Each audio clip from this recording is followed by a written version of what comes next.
Welcome to the ITM Podcast.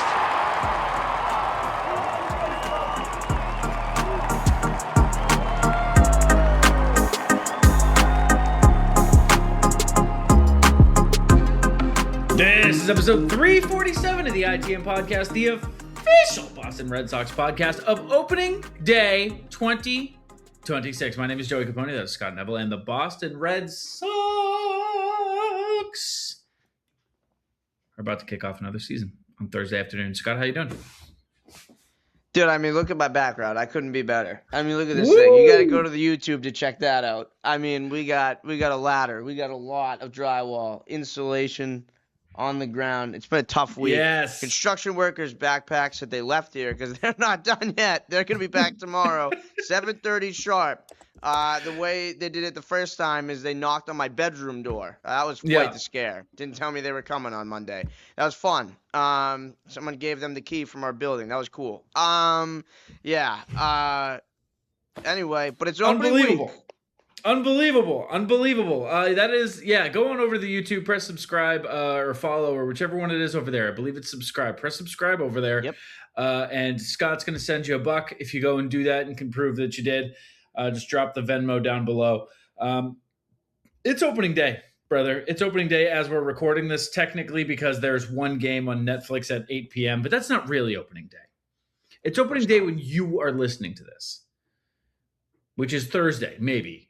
Or it's 3 weeks from now and you went back and you're listening to this for some reason. But if you're listening to this on drop day, it's opening day.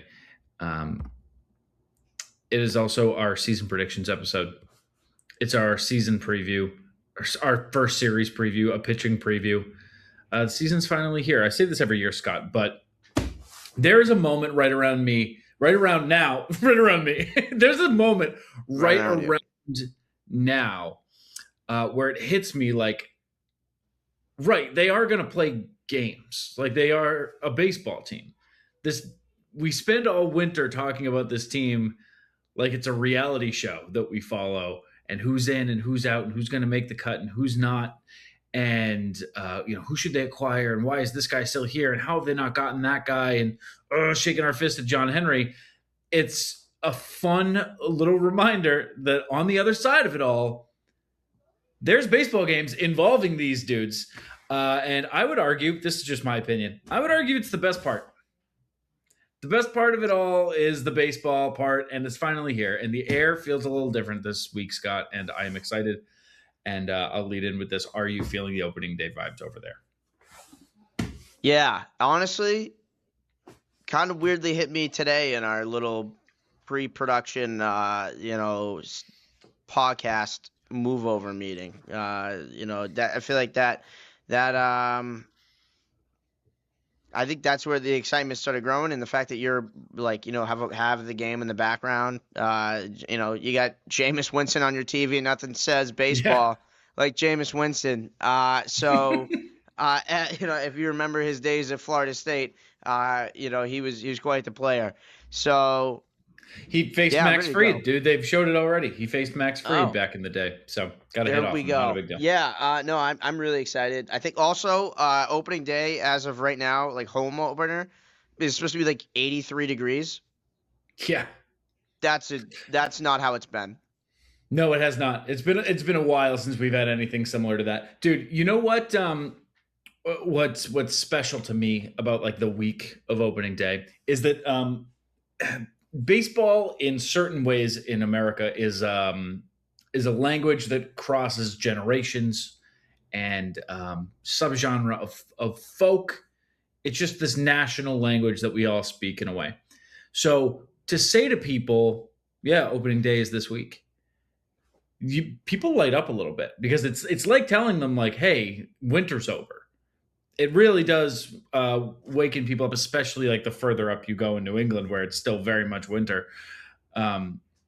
People are really hit with like a sense of like genuine hope over baseball. And what a cool like marker that is, that you get to like be the bearer of good news and Paul Revere it in a way and tell people that are maybe not as baseball tuned in that you get to around the corner at Market Basket and say, opening day is Thursday. Opening day is Thursday. and people are dropping the Lucky Charms. They're dropping the tricks. And it's like, why'd you drop that? It's like, you still need that.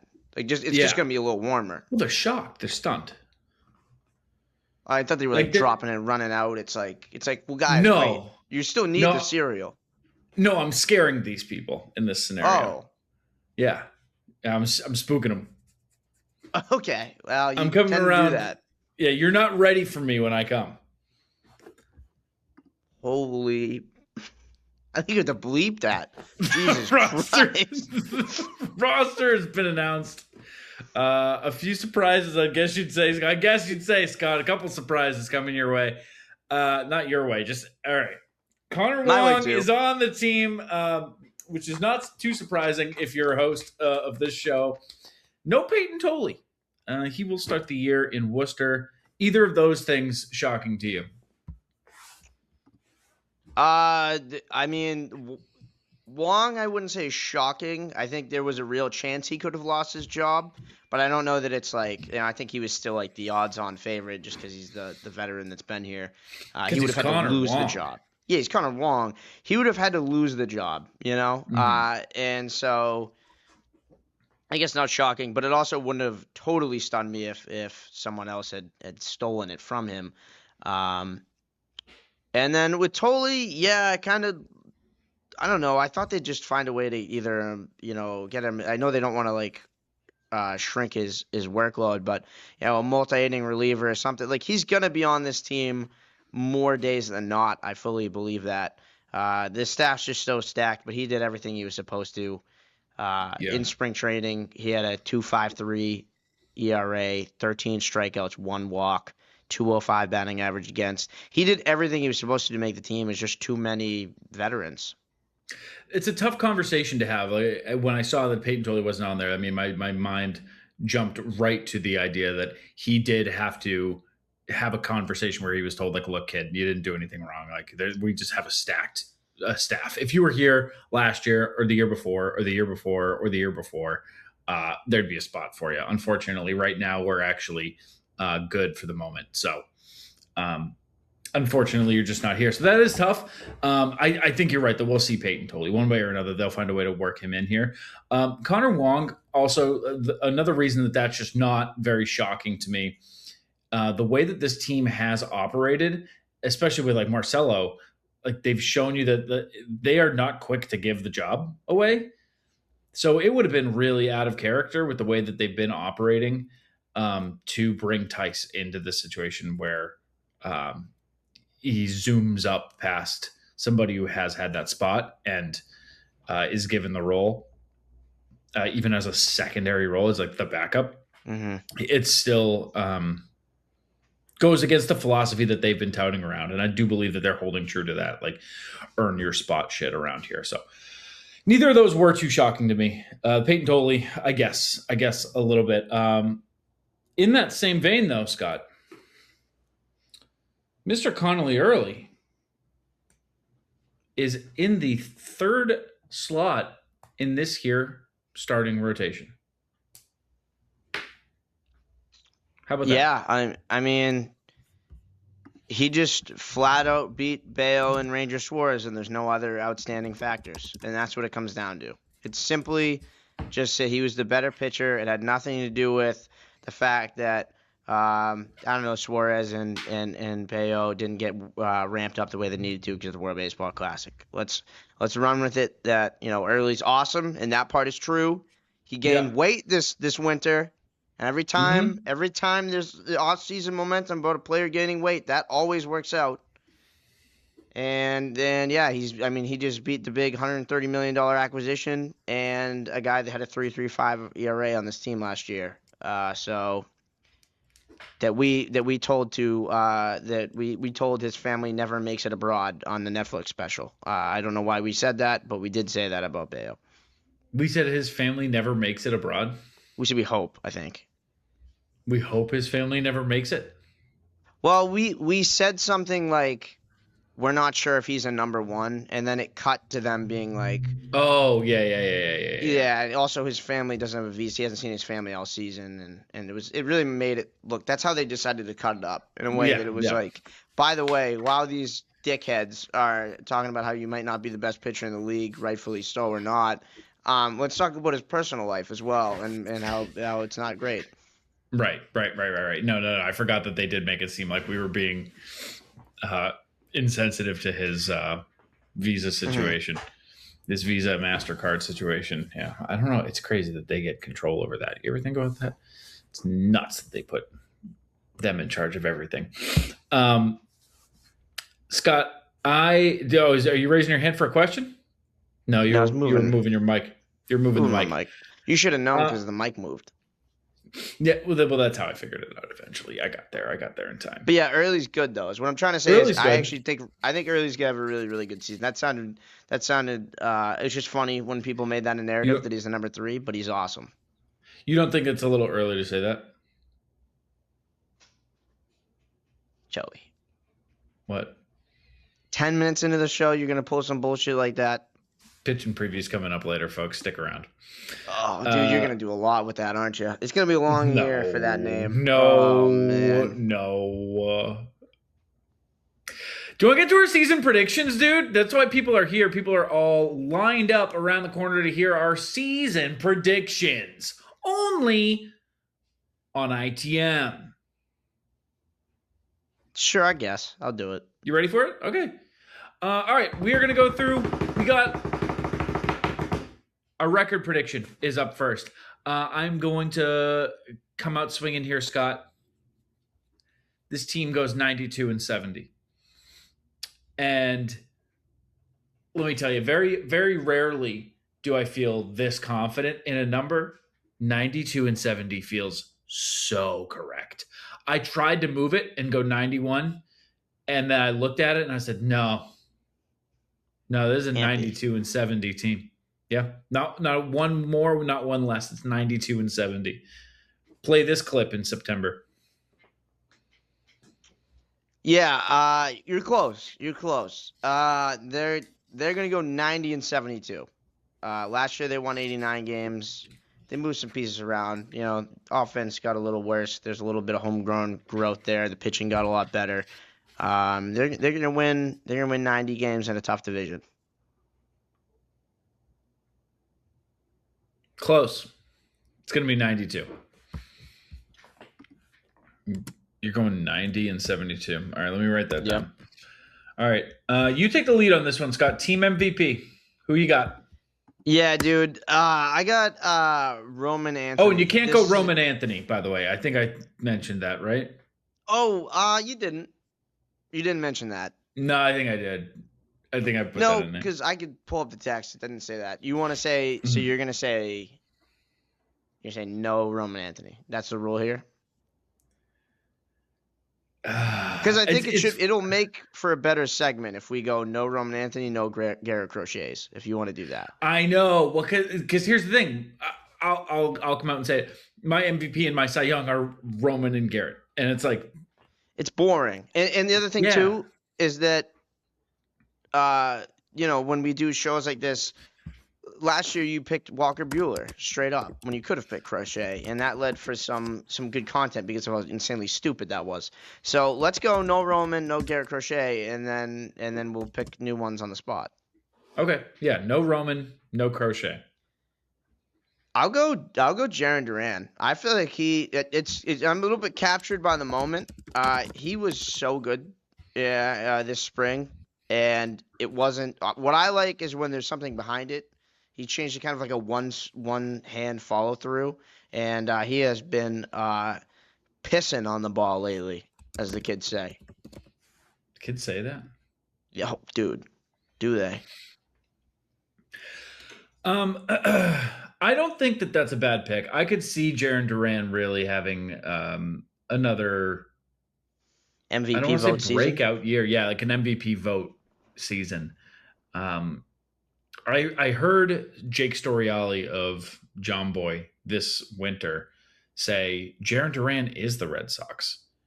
And when he said that from a Yankee fan perspective, I was like, oh man, I guess he really is.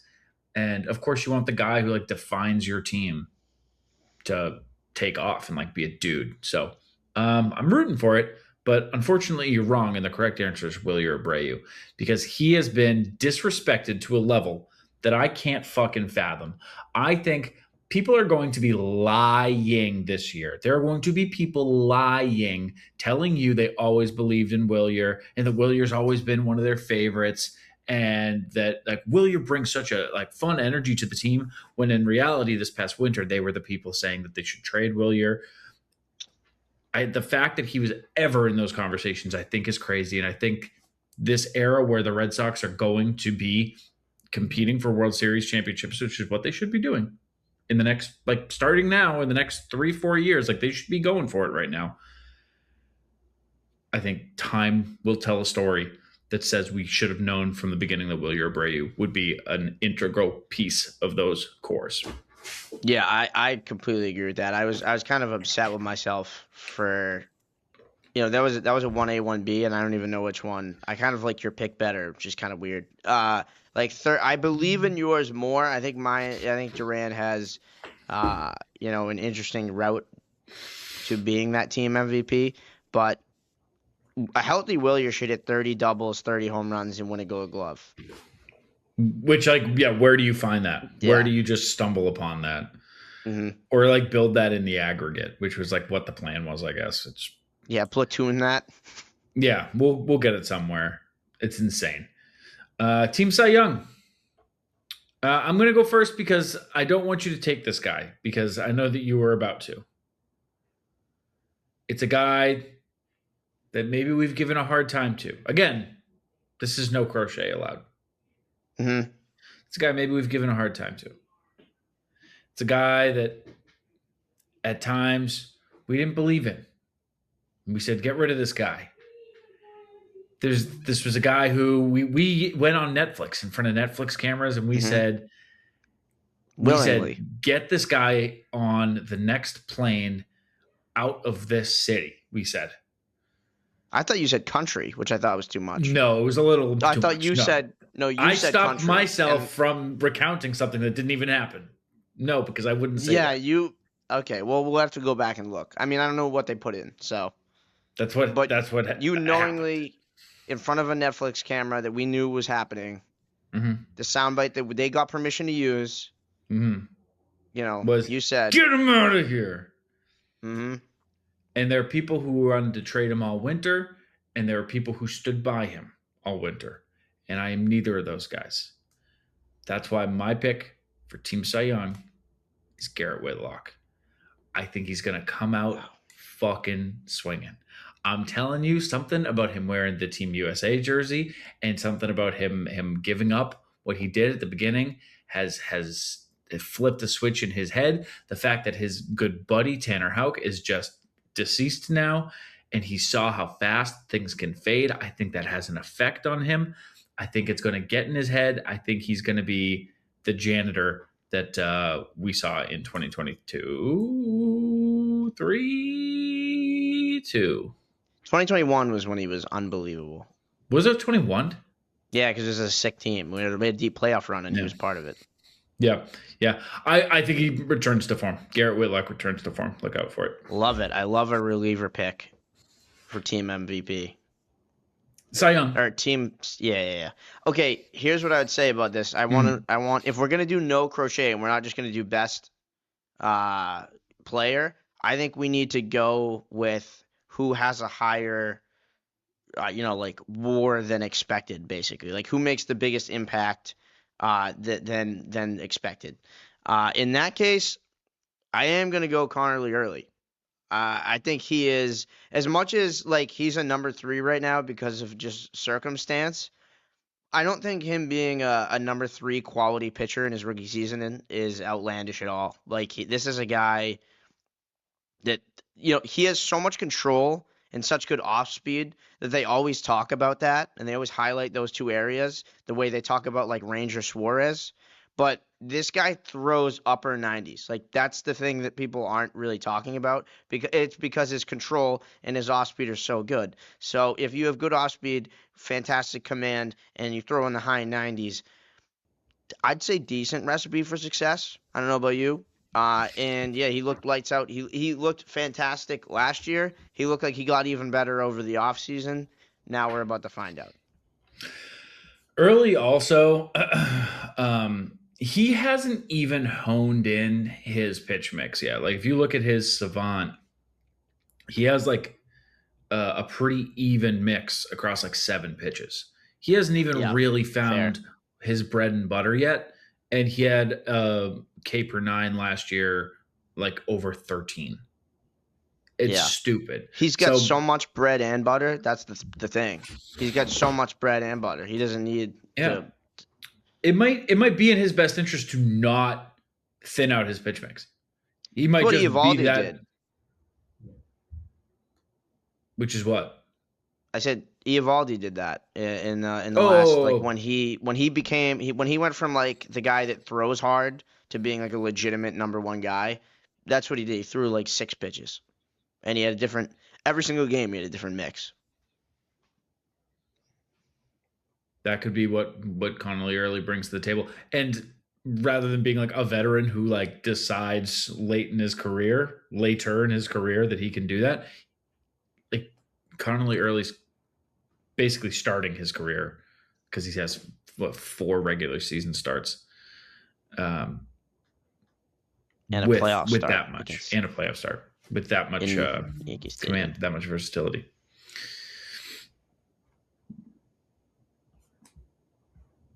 Not a bad pick.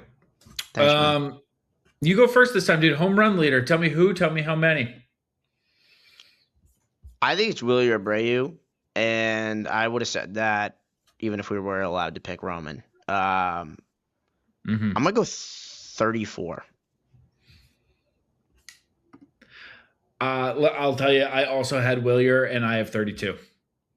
And the only thing I think that can stop this prediction is the fact that we don't know how many games he's going to play. From both a loaded outfield perspective and injury concerns, obviously the second. But, I think Roman's going to have more games played. Jaron, I don't know. I don't know who's going to have between that. He's always available, but I don't know what his role is. But if Willier plays 145 games, this feels very possible.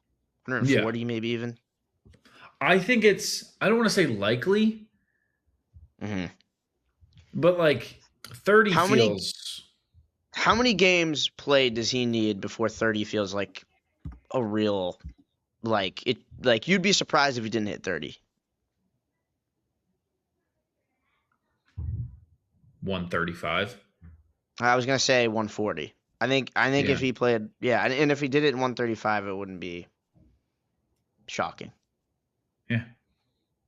Like right around there. If he plays a full season, which is what that is on this team, if he plays a full season, he hits 30. Big Willier show. I like it. Big Willier show. Now we got a bold prediction next. Bold prediction, weird prediction are different predictions.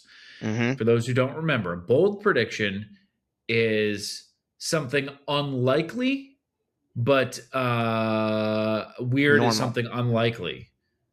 No. Bold is something unlikely, but like within, like it's usually like a baseball pick. Like this guy's gonna get Cy Young votes, whatever. Weird is you'll see, but like last year when you said they're going to win a game with the ABS system and there wasn't even an ABS system. Like, that was weird.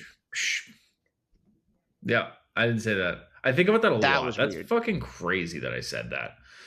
Yeah. I want to say real quick that the opening night thing that they have going on right now, the Giants, parked in front of the Giants dugout, they have like a trolley, like a San Francisco trolley car. And then parked in front of the Yankees dugout, they have 2 like yellow taxi cabs, which is kind of cool. As they're like coming out onto the field, they're like coming through those. So that's kind of fun. Right. New York and San Francisco. It's kind of fun. It's something. Hey, listen, they had Bert Kreischer come out. Okay, I'm trying to give them props like where they deserve it. Okay. Jameis. That guy's awesome. Jameis is the man, dude. Saw Jameis play football. I've seen it too. Oh, Here's my bold prediction. Come September 1st, the Red Sox are battling for the division with Toronto. That is bold. That is bold. I think it's. I'm not saying they're leading the division, and I'm not saying September 30th they win the division. I'm saying September 1st they are within the Tom Caron window, which is like 4 games of the division. Come September 1st. Yeah, I like that. I think it's possible with the pitching they have. I think that they are going to be right there, and I think that. I mean, I'm also saying that while I'm predicting that they win 92 games. Like, I'm not saying that while like I'm predicting 100. So I'm saying I think that Toronto also maybe isn't quite the juggernaut that we expect, and I think it's a little more of an even division. I think they might not be alone in battling with Toronto for the division either. The Yankees, yeah, of course. Orioles, but yeah. Oh. There's your bold prediction. You found one. There's the boldest one. It was under the. It was under the surface. Okay. Yeah.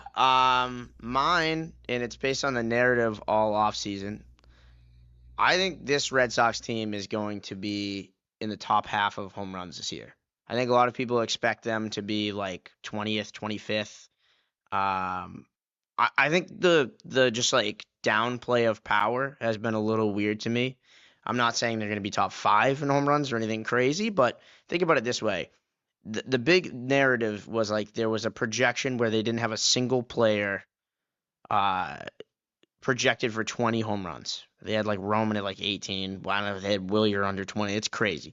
I'm going to give you my possible, not what I expect, but I think it's very much in play that Roman and Willier are 30-plus home run hitters. That feels very in line. We just talked about that. I don't have to dive into that a ton. Roman's good at baseball. We just talked about Willier. 20 home run hitters, Wilson Contreras. He hit 20 last year, so I think he could be a 20 home run hitter. Follow that logic if you can. Trevor Story. He hit 25 home runs last year. I think he could hit 20 this year. That's kind of how I feel about that one. And then Jarren Duran, he hit 16 last year, 21 2 years ago.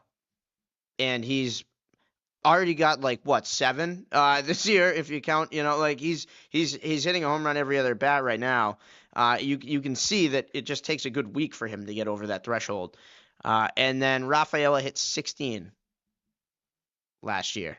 And that's something that, you could easily see a 4 home run boost. So I think those are that's now 2 guys listed in that 30-plus possibility and 4 that could get up to that 20 range. And if you really want to get crazy, Narvaez hit like 15 last year. I don't really see offensive progression for him because of how good he was last year. But, and then there will be plenty of guys, who knows what's going to, Yoshida could hit 15. Like, we'll see about the playing time. But there's a lot of guys that are going to sprinkle in home runs alongside of this team. Meyer, I think, could hit 15, maybe in that 15 to 20 range. So, Durbin will pop maybe 10. So I think it could add up, and I think you can get into that. Last year the Red Sox were 15th. I think they could be right there again without Bregman or Devers. I hated what you had to say at the beginning. I hated all of that. I hated your pick at the beginning. I don't want to say you've convinced me, but that is, I believe a lot more than I expected to. Okay. You've made a solid argument. You've made a solid argument on a point that I disagreed with out of the gate. I think that's my job, so I'll take that. Yeah. You've done worse. You've done worse Certainly. things. You've done terrible my things. God. You've done terrible things. Oh my God. Dark things. Things we can't mention. Of course not. Can I get a bonus too? Dude, I think you earned it. Yeah, go ahead. I think Andrew Monasterio is going to be a fan favorite. That wasn't like crazy, but I was just like, I was thinking about different ones, and I was like, I think people are really going to like that guy. Crushes lefties. Ref Snyder and Romy became fan favorites that way, so I think he's following the pipeline. Yeah. You just got to kind of be like a dog. Yeah. If he's a dog, people will like him. But the thing is, you can't just be like a bottom of the roster player and instantly get it. That's not what a dog is. Mickey Gasper's not a dog. Nate Eaton's not a dog. Sogard's not a dog. Rob Refsnyder's a dog. I think so. Got a little bit of a dog. What's your weird prediction? Not in the public. I think there's going to be a controversy related to a player either losing or being limited to the ABS system. Like a player that they just say, you have sucked so bad at this, we can't let you use this. Oh, and it's going to be Marcelo Meyer. He definitely seems like the guy who would get liberal with it. No? I think he'll be all right. I don't even have a guess as to who it could be. But I think that's going to be a storyline. Like you're going to see headlines now where it's like X player not allowed to use ABS system anymore, or they get in a heated argument because he keeps blowing it by the 5th inning and he's wrong half the time, or even if he's getting it right, he's using it in a low leverage 2-out situation, blowing all the uses, in the 3rd inning with 2 outs. I think it's going to be a system where, and I'm judging this off of other like former MLB players that have said this. I'm regurgitating an opinion here. This isn't really an opinion. Other former MLB players have said that they believe it's going to be a system where like the dogs, the boys get free reign of it. And then if you're not one of them, it's like a, hey, look to the dugout situation. I think it could be similar if you can. Yeah, it could be kind of similar to like stealing. Like you can, like you give Jarren Duran the green light, or swinging 3-0. That might be the better one. Yeah. But yeah, I'm trying to think of a guy that I'm going to pick for this, but I just think Marcelo feels like a guy who would be quick with it. I'd say Rafaela, but you can't call it if you swing every single pitch outside the zone, so it can't be him. It's true. It can't be him. What's yours? So you're going to say player banned from using ABS. Or just controversy related to ABS usage. Yeah. All right. I got a bold one. A major Fenway malfunction causes a game delay. Like something in the stadium goes haywire. The electricity goes out, or like the nets, the foul territory netting collapses, and they have to come out and fix it. The pesky pole falls over. Like, I mean, something drastic, where they have to stop the game and be like, hey, listen, this rain delay was over, but now like the garage door in center, like we can't close it. It's off the tracks. And like, I like that. Something like that. That's all I got. I have two. They're not weird predictions from me, but I asked Mott, and his is, I like his a lot. He said the Red Sox trade back for Danny Jansen. And I just love that. Sure. Danny Jansen comes home. There we go. Yep. And then last thing, when I was trying to think of ideas, I had an idea that I had a feeling there was going to be a good answer, but I didn't expect it to be as good. I asked AI what their weird prediction was. Yep. And it, to me, didn't disappoint. The title was Siegel becomes a Fenway legend, and they get into details here. In the 7th inning of a random June game, look out for this. A rogue Fenway Siegel swoops down. Seventh inning of a June game. Okay. Random June game. It specifically said that a rogue Fenway Siegel swoops down, steals an opposing outfielder's sunglasses mid-play, causes a dropped fly ball, and the Sox win on a walk-off bloop. Okay? In the 7th inning? That's not all. That's not it. The fans nickname the Seagull Big Pop Eagle. Close to being good. Okay. And then it gets its own bobblehead night. Everything in that would happen minus Big Pop Eagle, which is like what? Yeah, we can do better. We can do a lot better than that. What would you do? If that all happens, yeah. I don't know, surrender to the AI army or something, because that's an insane prediction. No. But I mean, name wise, what are we gonna name? Well, I would. First of all, before I can't even get there yet, a seventh inning walk off. Is that what's happening here? That's a good point. Yeah. Still excited. Hey, it's cool either way. Yeah, Don't get me wrong. Well, I guess those technically could be different. Like it says causing a drop fly ball. Yeah, it could be like 2 innings later. They went on a walk off bloop, which is also. It kind of seems like they were alluding to that, but yeah. What are you gonna do? Big Poppy goal. I'm excited. Get that bobblehead. No. Probably, I don't know. Listen, I mean, if it happens in June, I'd say August. Probably like August 20th. They'll do the bobblehead night, if I had to guess. So June, home? It's a June home because they said it happens at Fenway. Yeah. It's a June home game. All right, I'm trying to figure out bobblehead night. When would bobblehead night be? I said August let's 20th. See. We got home. 1, 2, 3, 4, 5, 6, 7, 8, 9, 10, 11, 12, 13, 14, 15. We got 15 home games in June. Okay. You gotta look out. You gotta lock in all month, really, because it's a random one. Yeah, you can't miss any of these. I mean, actually, they give us a big hint though. What? It's sunglasses and so you can pretty much. It has to be basically a day game. So like June 4th, you got to be. Well, there's 1, 2, 3, 4 of them. Really. Yeah, but we just narrowed it down to 4 potential dates. Yeah, it's true. And they said a random game. I don't think a random game is Saturday against the Yankees. That's a good point. That's not a random game. That's a good point. So we have June 4th. 4 p.m. against the Rangers? That could happen.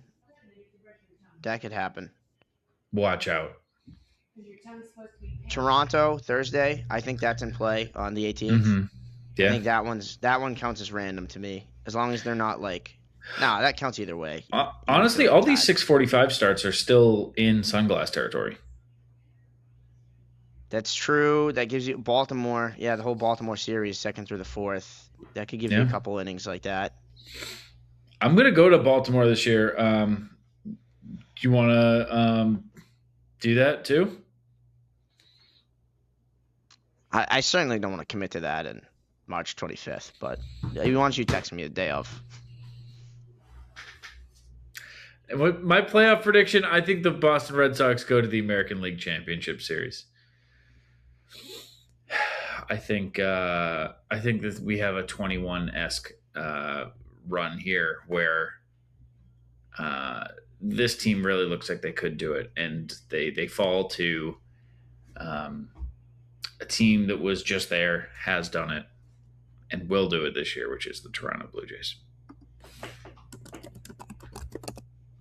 Okay. I didn't get into the opposition, but I had ALDS a loss, so 1 series before you.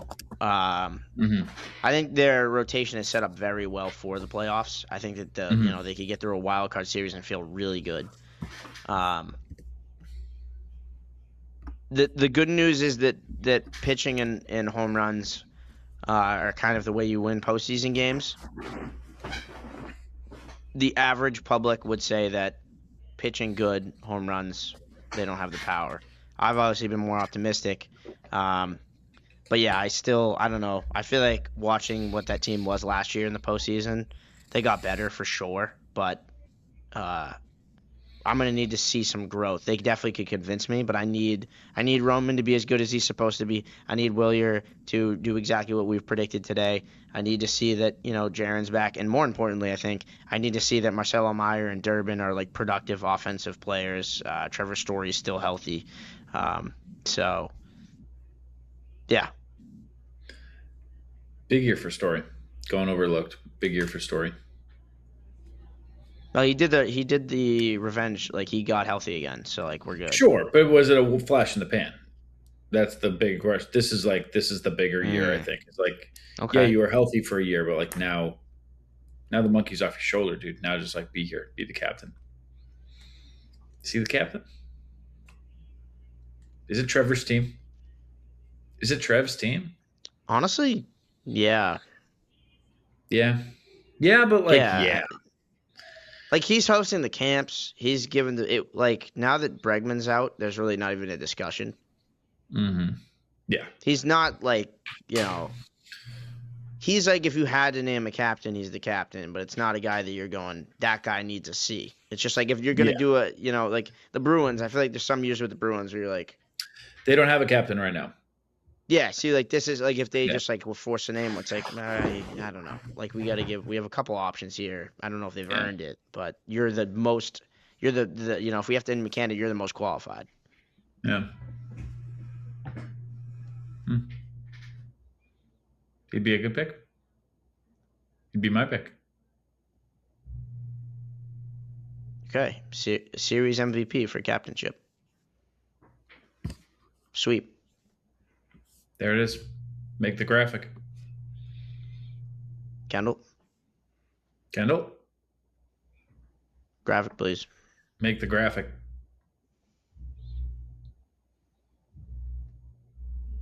All right. Oh. What? Are you going to opening day? It's in Cincinnati.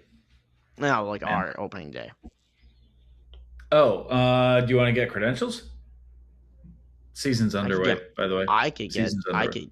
Cool. I could get credentials for sure. Could you get credentials for both of us? No. I bet they wouldn't even check. You could get them for me. I think that's not really how that works, because they'd have to check to like get them for you. But it's like, you could buy a ticket and we could hang out with the people, and it's like $100.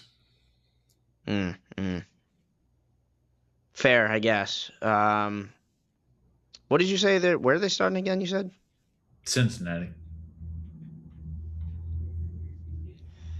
Oh, dude, that reminds me. It's the first show of the season. We got to do a pitching preview. Oh, okay, folks. It is 3 games against those Reds for opening day in Cincinnati. Game 1 is going to be Garrett Crochet versus Andrew Abbott. Garrett Crochet is from Ocean Springs, Mississippi, which is how I found out that Mississippi touches the ocean. The Cy Young runner-up led the AL last year in innings pitched with 205 1/3 over 32 starts, racking up a major league leading 255 strikeouts. Dude is all right. Andrew Abbott became the first pitcher since 1983 to begin his career with 3 consecutive scoreless starts of at least 5 innings. He said he achieved this feat without even realizing it at the time, which is funny because neither did literally anyone else. He had a fine year last year, All-Star